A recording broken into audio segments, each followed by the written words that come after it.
thought today we'd talk a little bit about your strum style. Everybody's a little bit different.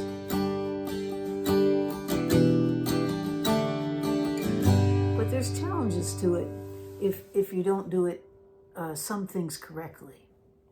And I think the key is in the wrist. I really do. So I thought today I'd spend just a little bit of time and talk a little bit about perfecting your strum. Now, I'm not saying that I arrived. I'm just saying we all have to work at it, okay? And there's some that are better than others, but I do think it's a good topic to talk about, especially because I think it's where people learn the chords, but they have this struggle with the strum. And I noticed that with different students that I've had, that, you know, trying to get that strum down is always a challenge.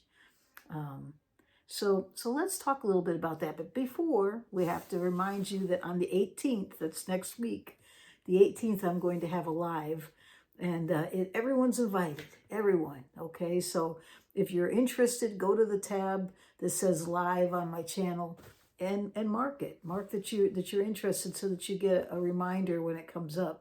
I guess there's like a little bell or something you can hit. And it's going to be 5:30 p.m. California time on the 18th. I know that for some, it gives you different times. I was trying to figure out some way that it would meet everyone's need, and there's just no answer to it. So we picked 5:30 this time. And I hope to see you there. We'll have a lot of fun talking about one thing or another, but it's going to be about guitars. All right. So, all right, let's get into this now. So the strumming, the best strumming techniques. Well, I think one has to think about the wrist. And the wrist has to have a certain amount of play to it, or looseness to it. In fact, I saw one place where it was written that it's kind of like you're painting. That, you know, when you paint something, your wrist is doing this. You have your little paintbrush, it's doing this. It's not your arm that's painting. You're not painting that wall doing like this with your paintbrush. You're doing like this, right? And it gives you a little more control. Well, that's the same thing with your guitar. There's a little bit of movement to your arm, just like there is when you're painting, but most of it's happening here in the wrist. Right now I'm just doing a strum between a C and a G sus. But you'll see that this wrist is moving, not exaggerating. It's not doing this.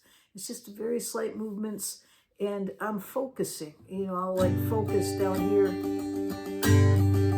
hit some bass notes, and then come back and pick up these. And I find a good way to practice sometimes is just putting your hands on the strings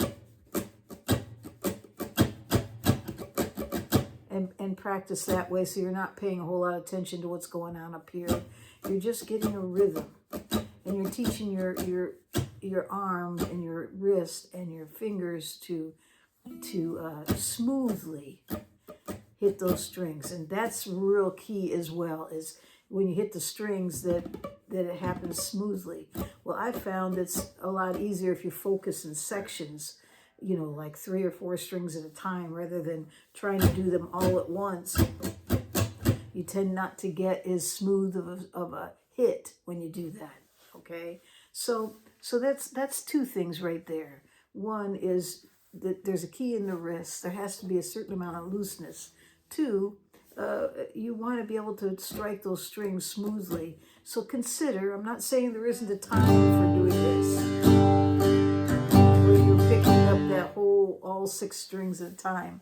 But I'm saying that, you know, consider doing sections for certain things so that you're emphasizing bass notes versus the higher notes, okay? But your strum is even. Okay? All right, and we haven't gotten to the downstrokes and the upstrokes yet. We're just talking about this movement. In fact, to start out,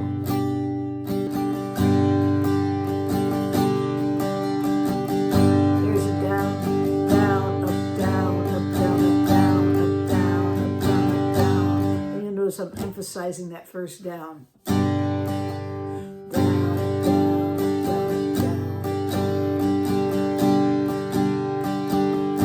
And practice that until you get this smoothness.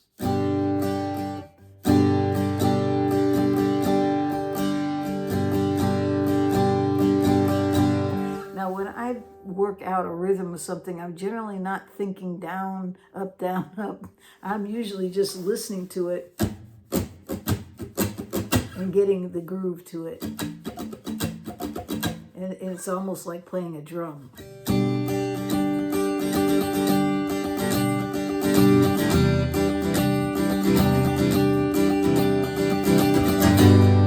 you'll notice everything's happening mostly in here. And I'm holding my pick now. Let's talk a little bit about that. This is not being held super tight, okay? I have a sort of a looseness to it. So there's a little play in the pick, so it can glide smoothly over those strings a little bit easier. So we're building this a little bit. We talked about wrist movement, making sure that there's a certain amount of looseness to your wrist. It's got a little give to it. We're talking about not using your arm as much, not exaggerating movements. And then this smoothness, looking for that smoothness across the strings. And perhaps, not always, perhaps just hitting it in sections and working in sections. Okay? And then loosely grip that pick. Don't hold it tight. Now, when I hold this pick, there's different ways. Everybody's got a way to do it. But here's the pick. My thumb is always, I think, in this direction, right like this. But everybody has a difference. Some people will take and curl their finger up like that. Some people it's up and down. For me, I use these two fingers. And this is just curled a little bit, but this finger is right on the edge. And when I hold it loosely like that, it's got a little play to it, but it's also got a backing, so it doesn't. I have control with it. So everybody's got a different way, but I think everyone does apply their thumb this way, and you'll see different ways that people hold their pick. And you can if you want, look up online and see what different ones are doing. But if you see me, you're seeing this is what you're seeing right here. Okay, the thumb is straight across. And it's not a tight grip. If I try holding it tight, I lose the smoothness, okay? So you've got to have that pick in such a way to loosen up on it. You'll gain more smoothness across the strings.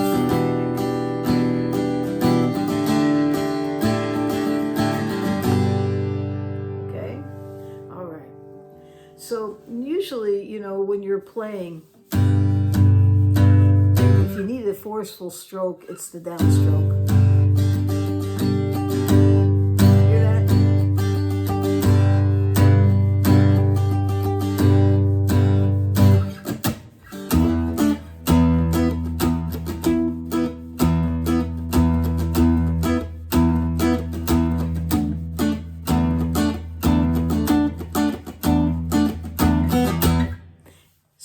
That's another thing to think about in terms of how, when you're striking, give that downstroke a little bit more, okay? Okay, and that will come with time. But let's start. I think it's a good thing to start simple. Start a lot of songs that are out there. They'll give you those stroke pattern: down, down, up, down, down, down, up, down, down, down, up, down. You'll see different stroke patterns out down there. Get one and try it out and see how that works for you. But start slow.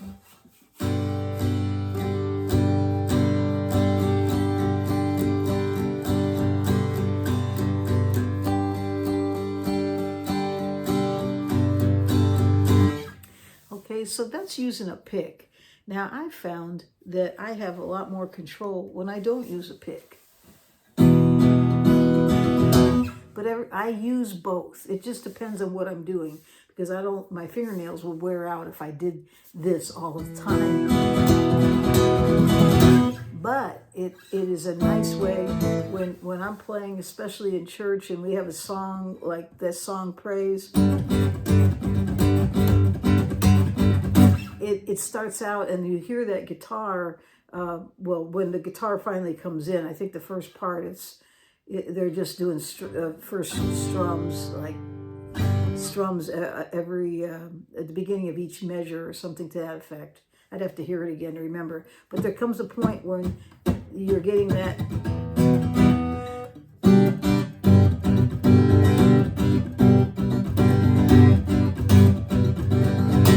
And I like to actually do that without the pick. It's not that I can't do it with the pick. I can.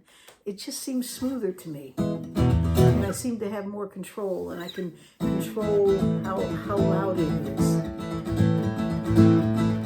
And just, bringing, to me, I just have more control. So how do I do this? Well, first of all, these two fingers are doing the downstroke, and my thumb is doing the upstroke. Again, I'm not doing this with my arm. The wrist has a certain amount of play to it. See that? And there's a little bit of work here with the thumb, up, down, up, down.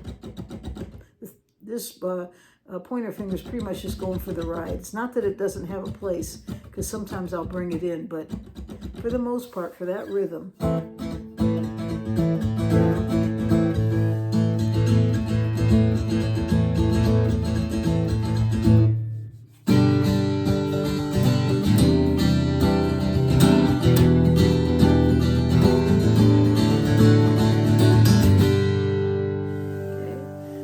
So those are different ways to approach your strumming. And it's something you have to work at. Set up a metronome, start slow, find a pattern that works for you, whatever it is for that song. But I found that if you just listen to the song, just, turn the song on, mute your strings, and try to get that beat.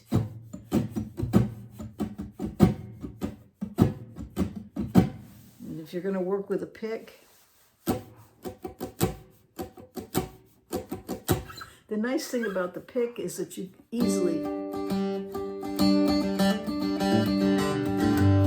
can pick in between. So that's really, really nice. But the nice thing about doing this, I feel like I have more control, and that I can pick up a super fast beat and get a smooth sound to it. So I don't know if that helps you or makes you more confused, but I think if you think about those key things, the wrist, make sure the wrist has a certain amount of play to it. It's not stiff. The motion comes from your wrist. It's like a painting motion. It's not from your arm. Keep a loose hold on that pick, and you want to make sure that you have a smooth hitting against those strings. And one more thing on the smoothness. Try not to dig in too tight. Lighten up on it. Okay, don't do that. Lighten up. Paint that picture like it's going to be a masterpiece. Okay? All right. So make sure that it's not choppy. It's got to be smooth. And so that takes practice. Okay? So let's just bring this together and say, there's key in the wrist, not overdoing it, but a certain amount of play to it, and not using the arm. It's a more of a painting style. There's a key in the pick. Hold it loosely. Okay, don't grip on so hard. You'll have a hard time controlling it. Make sure there's a nice, smooth, constant motion. Okay, don't dig in too hard, but go lightly on it at times. If it sounds funny, back off and focus on different areas of the string. And emphasize that downstroke when you can. And find some basic patterns and start working with them. Turn on music someplace and start listening to it and see if you can recreate the beat by using your strumming and muting your strings.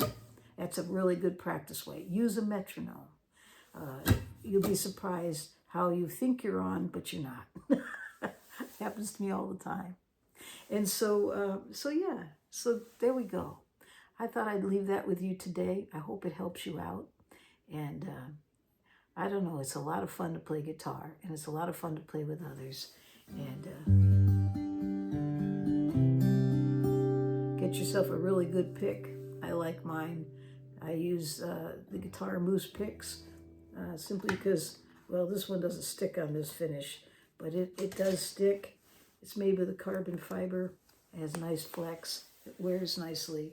But if I'm just doing a lot of picking, I've found that these sculpted picks here from Prime Tone from Dunlop are really, really nice. All